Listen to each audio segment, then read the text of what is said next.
Salam sejahtera Bapak Ibu, berjumpa kembali dengan saya Pendeta Nathan Jurnawan. Kita akan melanjutkan pembahasan topik mini seri dengan tema tentang penyakit. Temanya adalah penyakit menurut Alkitab. Nah, dari tema tersebut lalu saya kembangkan menjadi 7 subtopik atau 7 tema kecil yang menarik. Dan kita akan lihat kembali bagaimana ke-7 tema tersebut.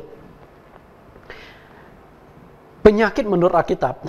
Jadi secara prinsip, di dalam mini seri khotbah ini saya ungkapkan ada 7 macam penyebab munculnya penyakit di dalam hidup manusia. Nah, dari ke-7 macam penyakit ini sebenarnya itu adalah gabungan. Kalau kita mau telusuri satu demi satu itu tidak kurang dari 10 penyebab munculnya penyakit. Tapi yang sama, yang sejenis saya jadikan satu, sehingga muncullah ada 7 macam penyebab munculnya penyakit. Yang pertama adalah gaya hidup yang tidak sehat. Artinya penyakit itu muncul karena salah kita sendiri. Cara makan kita, cara hidup kita, apa yang kita makan, apa yang kita minum, ditambah lagi mungkin kita pecandu narkoba, pecandu rokok. Dengan demikian, kita ini merusak tubuh kita sendiri. Kalau kita kena penyakit itu nggak heran, karena gaya hidup kita sendiri. Yang kedua, situasi dan kondisi yang terjadi di dalam dunia.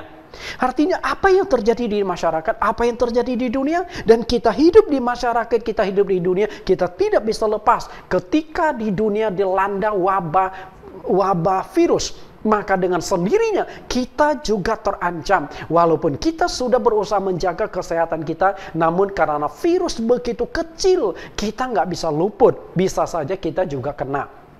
Yang ketiga adalah hukuman Tuhan atas dosa manusia.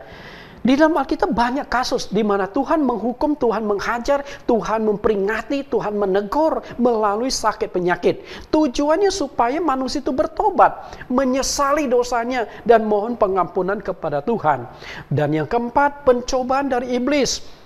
Banyak kasus contoh nyata, iblis bisa mendatangkan penyakit-penyakit. Bisa membuat orang buta, bisa membuat orang bisu, bisa membuat orang sakit ayan. Dan kasus yang sangat nyata itu adalah Ayub, di mana iblis menimpakan barah, sehingga Ayub mengalami sakit semacam kanker kulit. Dari kepala sampai ke kakinya, bau bernanah dan gatal sekali. Dan yang kelima adalah kasih karunia Tuhan. Dan itu yang akan kita kupas pada hari ini. Dan yang keenam adalah menyatakan kemuliaan Tuhan. Bahwa penyakit ini tujuannya adalah agar melalui penyakit yang Anda alami itu, nama Tuhan, kuasa Tuhan itu dinyatakan, dimuliakan. Dan yang ketujuh adalah cara Tuhan membawa seseorang kembali ke hadiratnya. Dengan kata lain, penyakit adalah cara menuju kematian. Nah, yang akan kita kupas pada sesi ini adalah yang kelima, penyakit adalah kasih karunia dari Tuhan. Kita akan masuk ke dalam pembahasan kita. Penyakit adalah kasih karunia Tuhan. Nah, mungkin ini sulit sekali diterima oleh orang-orang secara umum.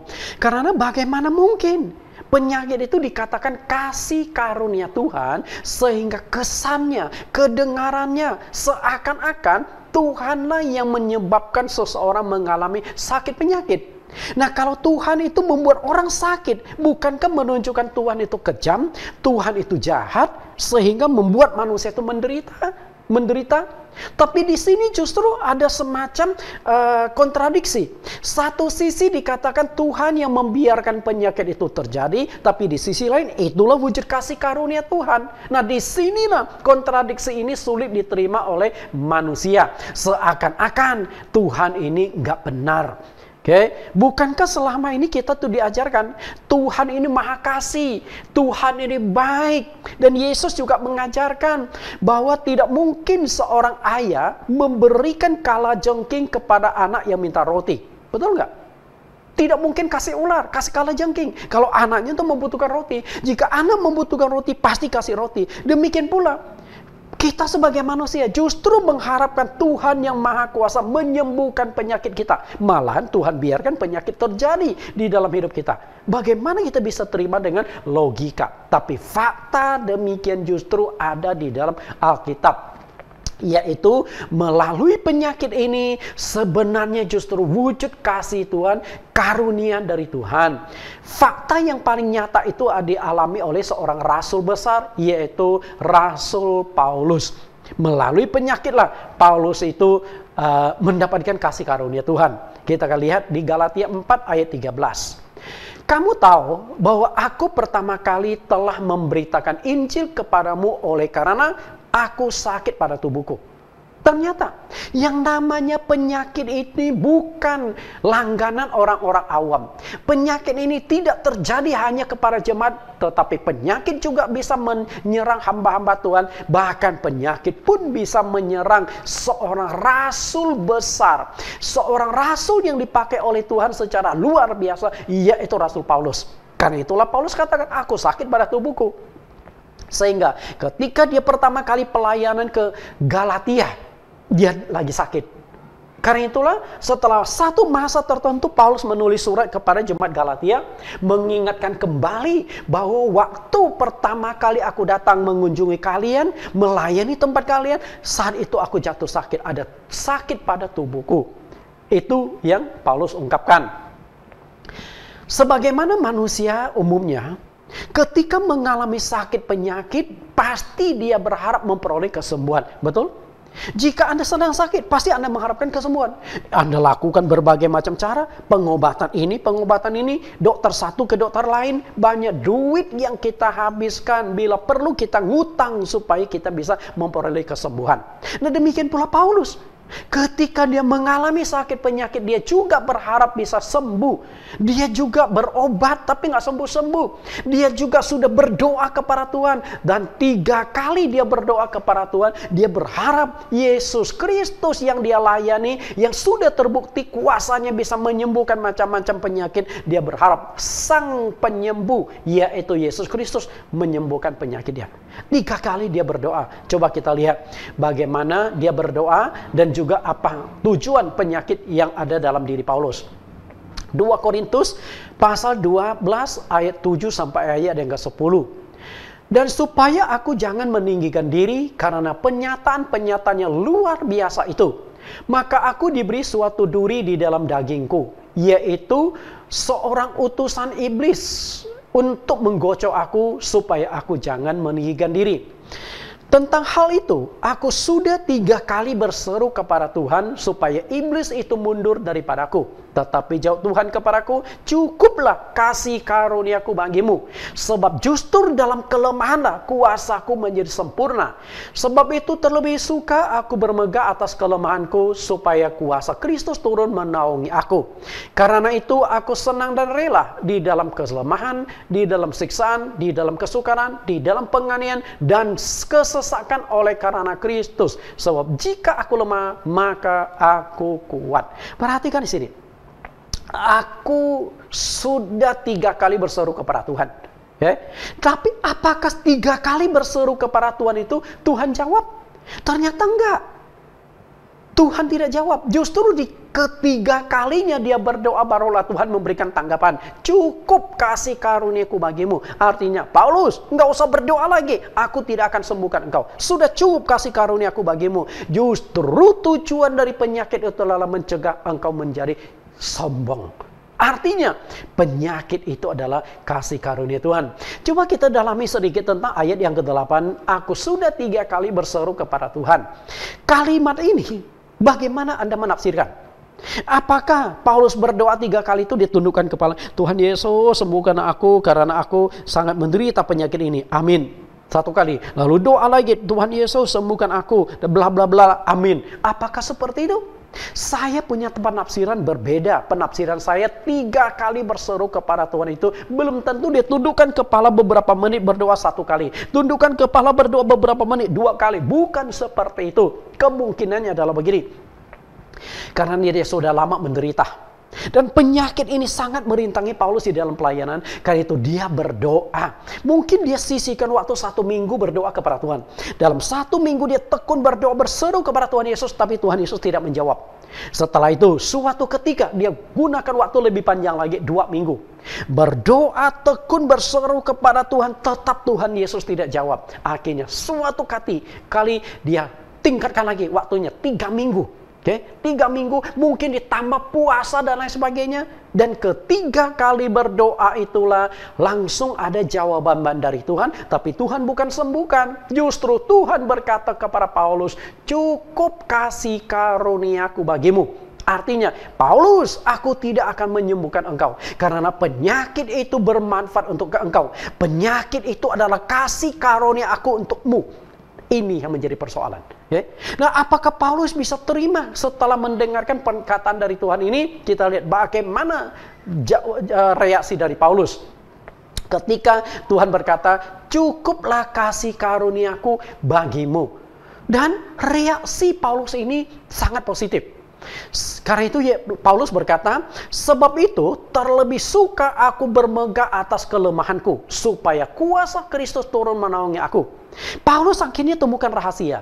Karena jika dia punya penyakit, sehingga dia bisa menyatakan kuasa Allah secara luar biasa, berarti kuasa yang dimiliki oleh Paulus itu hanya titipan Tuhan, bukan kuasa dari dia. Karena itulah dia berkata, aku senang dan rela di dalam kelemahan, di dalam siksaan, di dalam kesukaran, di dalam penganiayaan, kesesakan oleh karena Kristus. Sebab jika aku lemah, maka aku kuat. Nah, dari sini kita bisa melihat satu kenyataan bahwa Paulus sudah mengerti tujuan penyakit itu, yaitu supaya dia tidak sombong. Dengan demikian, kalau semakin dia rendah hati, maka kuasa Tuhan itu semakin dinyatakan. Air tidak pernah mengalir dari bawah ke atas, air itu akan selalu mengalir dari atas ke bawah. Semakin Paulus sadari kelemahannya, semakin dia mengalami penderitaan, maka kuasa Tuhan semakin sempurna dinyatakan.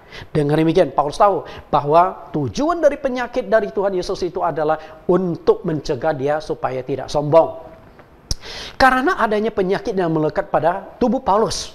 Rupanya hal ini memang sangat mengganggu dia dalam pelayanannya. Maka tidak heran dia berharap Tuhan Yesus sembuhkan. Dia berdoa 3 kali Tuhan Yesus sembuhkan. Tapi ternyata dia sembuh. Karena itulah di dalam pelayanan itulah Paulus terpaksa didampingi oleh seorang dokter pribadi. Tabib pribadi yang bernama Tabib Lukas.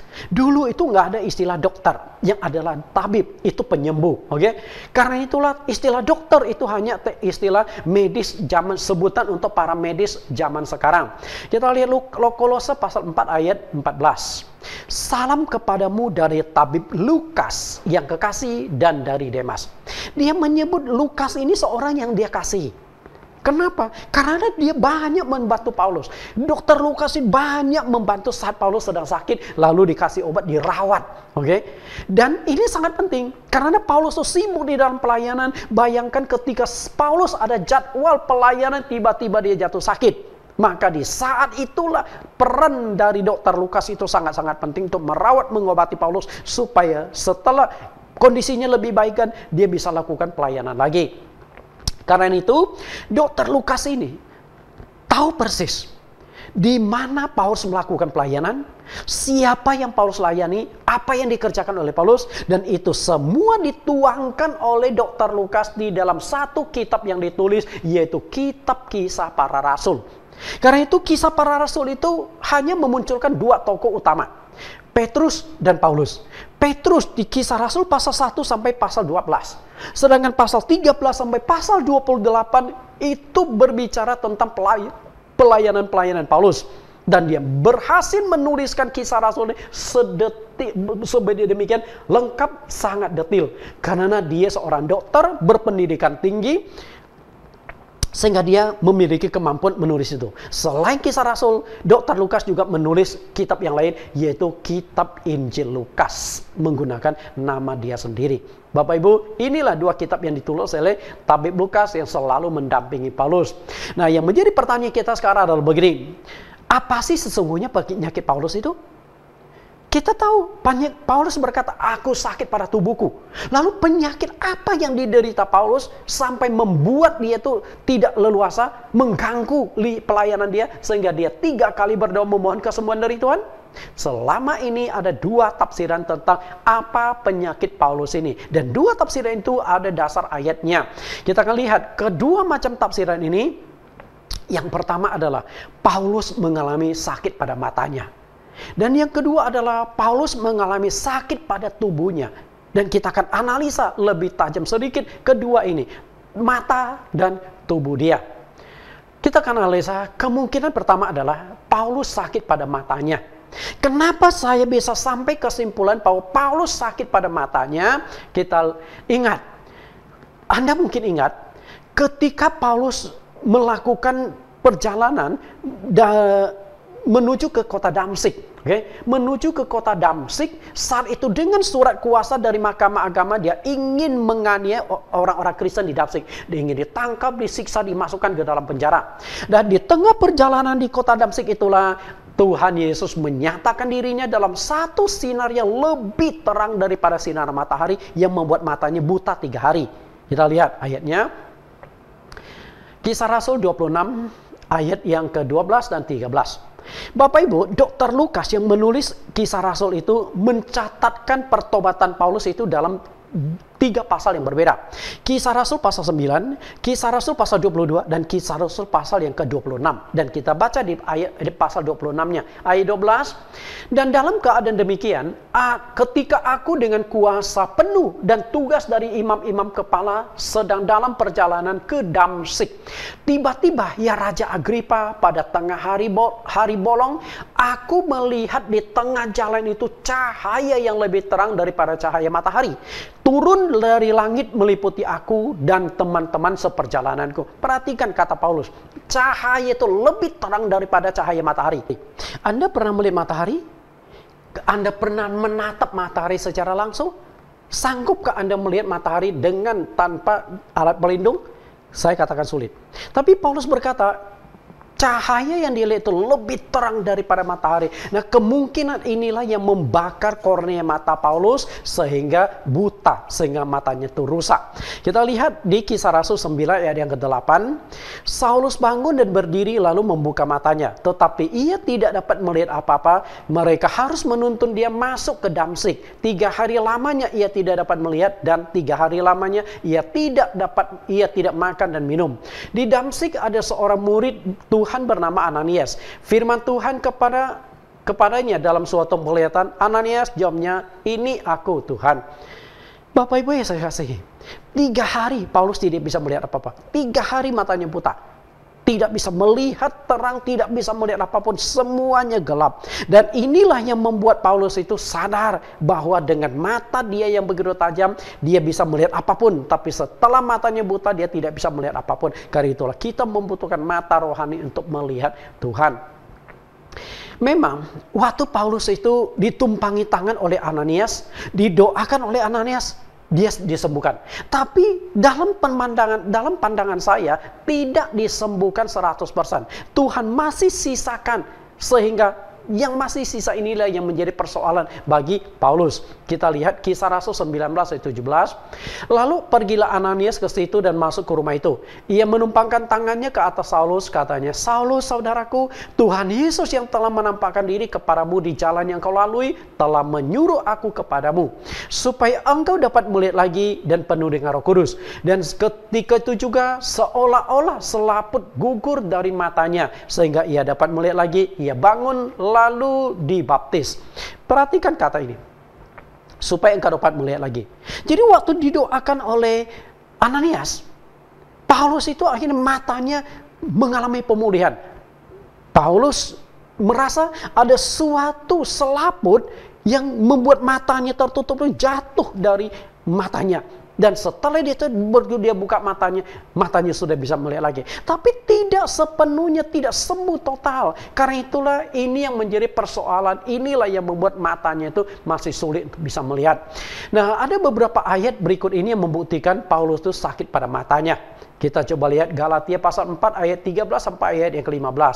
Di ayat 13 ini kita sudah baca, saya baca ulang. Kamu tahu bahwa aku pertama kali telah memberitakan Injil kepadamu karena aku sakit pada tubuhku. Sungguh pun demikian, keadaan tubuhku itu yang merupakan pencobaan bagi kamu. Namun kamu tidak menganggapnya sebagai sesuatu yang hina dan yang menjijikkan. Tetapi kamu telah menyambut aku sama seperti menyambut seorang malaikat Allah. Malahan sama seperti menyambut Kristus Yesus sendiri. Betapa bahagianya kamu pada waktu itu, dan sekarang di manakah bahagiamu itu? Karena aku dapat bersaksi tentang kamu bahwa jika mungkin kamu telah mencungkil matamu dan memberikannya kepadaku. Paulus katakan, aku sakit pada tubuhku. Ketika dia tulis surat kepada jemaat yang ada di Galatia, waktu aku datang pertama kali aku sakit pada tubuhku. Tapi Paulus tidak merinci sakitnya apa. Tapi kalimat yang terakhir dia berkata, kamu telah mencungkil matamu diberikannya kepadaku. Agaknya itu mata Paulus yang sakit. Dan orang-orang Galatia melihat bagaimana sulitnya Paulus mengatasi kesakitan pada matanya. Sehingga Paulus katakan, kalau memungkinkan engkau sudah cungkil matamu berikan kepadaku. Agaknya Paulus sudah mengerti teknologi tentang pencangkokan mata. Dia sudah tahu. Seperti yang dilakukan oleh para dokter-dokter mata zaman sekarang. Mata yang rusak ini diambil keluar, lalu diganti dengan mata yang rusak, dicangkokkan kembali. Walaupun ada jutaan sel bisa disambung kembali. Itu teknologi zaman sekarang. Tapi Paulus sudah menangkap bahwa di zaman yang akan datang ada yang istilah cangkok mata itu. Karena itulah saya tafsirkan sakit pada matanya. Kita lihat ayat satu lagi tentang mata. Galatia 6 ayat 11, lihatlah bagaimana besarnya huruf-huruf yang kutulis kepadamu dengan tanganku sendiri.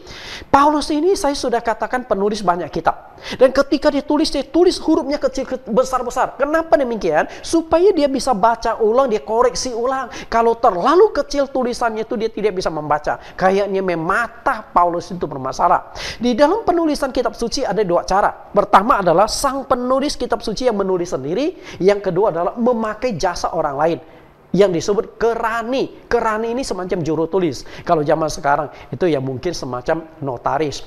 Itu yang pertama. Lalu kita lihat kemungkinan yang kedua, penyakit Paulus itu adalah pada tubuhnya. Kenapa saya bisa tafsirkan demikian? Ketika Paulus melakukan pelayanan, dia banyak sekali mengalami siksaan, pukulan, dan cambukan pada tubuhnya. Karena sering kali mengalami siksaan itulah, maka syaraf-syaraf pada tubuh Paulus itu banyak yang mati, sehingga sirkulasi darah ke seluruh tubuh itu tidak lancar. Itulah yang menyebabkan Paulus itu mengalami sakit penyakit. Kita akan coba lihat ayatnya, bagaimana siksaan yang pernah diterima di tubuhnya. 2 Korintus pasal 11 ayat 23 sampai 25. Apakah mereka pelayan Kristus? Aku berkata seperti orang gila. Aku lebih lagi. Aku lebih banyak berjeri lelah, lebih sering di dalam penjara, didera di luar batas. Kerap kali aku dalam bahaya maut. 5 kali aku disesat orang Yahudi, setiap kali 40 kurang 1 pukulan. 3 kali aku didera, 1 kali aku dilempari dengan batu, 3 kali mengalami karam kapal, sehari semalam aku terkatung-katung di tengah laut. Perhatikan di sini dikatakan aku didera di luar batas. Di luar batas kemanusiaan, disiksa berlebihan. Lalu dia berkata, aku 5 kali disesah orang Yahudi. Setiap kali itu 40 kurang 1 pukulan, artinya 39 kali. Artinya di belakang punggung Paulus itu sudah kena sesah, kena cambukan 195 kali. Berapa banyak pembuluh-pembuluh darah yang rusak, pembuluh darah yang pecah. Dan itulah yang mengakibatkan beredaran darah di dalam tubuhnya tidak lancar. Apalagi dia pernah dilempari batu sampai mati. Banyak sel-sel tubuh dia yang kena lemparan batu juga rusak. Kemudian mati, sehingga itulah yang membuat sirkulasi di tubuhnya itu tidak lancar, dan itulah yang membuat dia sakit-sakitan. Nah, hanya 2 tafsir itu. Lalu apa tujuan Tuhan membiarkan Paulus mengalami sakit penyakit seperti itu? Tujuannya tadi sudah saya katakan, mencegah Paulus, rasul yang luar biasa ini, supaya tidak sombong, tidak tinggi hati. Itu tujuannya. Coba lihat kembali apa yang dikatakan Tuhan. Ini adalah penegasan Tuhan kepada Paulus, supaya aku jangan meninggikan diri karena pernyataan-pernyataan yang luar biasa itu. Paulus tahu sekarang bahwa penyakit dia tujuannya adalah supaya dia tidak sombong, tidak memegangkan diri, karena Paulus memiliki banyak potensi-potensi yang mengakibatkan dia bisa saja menjadi sombong, dia bisa saja menjadi angkuh. Tapi setelah dia mengerti bahwa penyakit tujuannya itu adalah untuk membuat dia supaya tidak sombong, maka di ayat yang ke-10 dia berkata, aku senang dan rela di dalam kelemahan, di dalam siksaan, di dalam kesukaran. Artinya dia rela, dia senang dengan penyakitnya. Yang tadinya dia tidak bisa terima, dia berdoa 3 kali mohon kesembuhan dari Tuhan. Tapi setelah mengerti tujuan dari penyakit itu adalah membuat dia jangan sampai sombong, sehingga Dia merasa, wah ternyata itu tujuan Tuhan toh. Lalu dia terima semua itu dengan sabar, dia terima dengan senang karena bermanfaat untuk dirinya sendiri. Itulah kasih karunia dari Tuhan. Potensi Paulus menjadi sombong itu sangat tinggi. Kenapa demikian? Saya akan ungkapkan ada 7 potensi kelebihan-kelebihan Paulus dibandingkan dengan rasul-rasul yang lainnya. Yang pertama, ketika Tuhan Yesus memilih 12 rasul, Yesus lakukan sewaktu Yesus masih hidup di dunia. Dia kumpulkan murid-muridnya, pengikutnya, lalu dia pilih 12 orang yang dijadikan sebagai rasul. Tapi tidak demikian dengan Paulus. Paulus ini dipilih Allah secara istimewa. Setelah Yesus ada di sorga, dari sorga melakukan pilihan kepada Paulus, seorang yang anti Kristen dipilih menjadi rasul Kristen. Dipilih secara unik, dipilih secara khusus. Artinya ini orang berpotensi, ini orang hebat. Karena kalau tidak, gak mungkin dari sorga melakukan pilihan secara khusus melalui penglihatan yang sudah kita baca tadi. Yang kedua adalah, dari semua rasul, pendidikan Paulus itu paling tinggi. Murid-murid yang lain, mereka hanya nelayan kecil. Murid-murid yang lain, pendidikan mereka rendah. Tapi Paulus memiliki pendidikan yang sangat tinggi, pengetahuannya sangat luas. Sehingga Tuhan memberikan tugas kepada Saulus untuk memberitakan Injil kepada raja-raja, kepada bangsa-bangsa lain. Karena pengetahuannya luas. Level Paulus itu memungkinkan dia untuk bisa bertemu dan memberitakan Injil kepada raja-raja.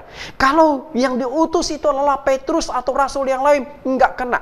Oke? Nggak bisa nyampai kepada raja. Karena latar belakang pergaulan Petrus dengan Paulus itu beda. Paulus sudah sering kali bergaul dengan orang-orang hebat. Bahkan gurunya Gamaliel adalah seorang pimpinan agama Yahudi yang sangat dihormati. Banyak tulisan-tulisan Gamaliel dijadikan sebagai pegangan bagi bangsa Yahudi. Yang ketiga, penulis kitab suci dari perjanjian lama sampai perjanjian baru itu ada 40 orang. Dari 40 orang ini, penulis kitab yang paling banyak itu adalah Saulus. Oke? Musa pernah menulis kitab. Dan kitab yang ditulis Musa ada 5. Yang disebut Taurat Musa. Kejadian, Keluaran, Imamat, Bilangan, Ulangan. Dan setelah Musa, tidak ada lagi yang menulis lebih dari itu. Yohanes, Rasul Yohanes pernah menulis. Dia menulis ada 4 kitab juga. 5. Injil Yohanes, 1, 2, 3 Yohanes, dan kitab Wahyu. Bapak Ibu yang saya kasih, tapi Paulus menulis 13 kitab.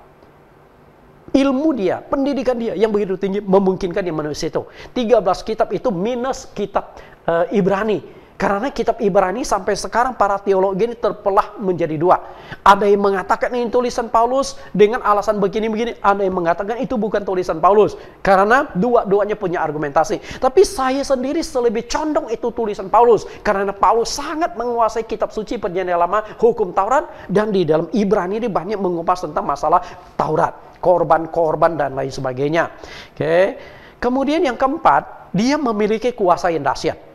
Jika Petrus memiliki kuasa, bayangannya bisa menyembuhkan orang, bisa usir setan. Tapi Paulus juga tidak kalah. Baju yang pernah dipakai Paulus, sapu tangan yang pernah dipakai Paulus, punya khasiat untuk mengusir setan dan menyembuhkan.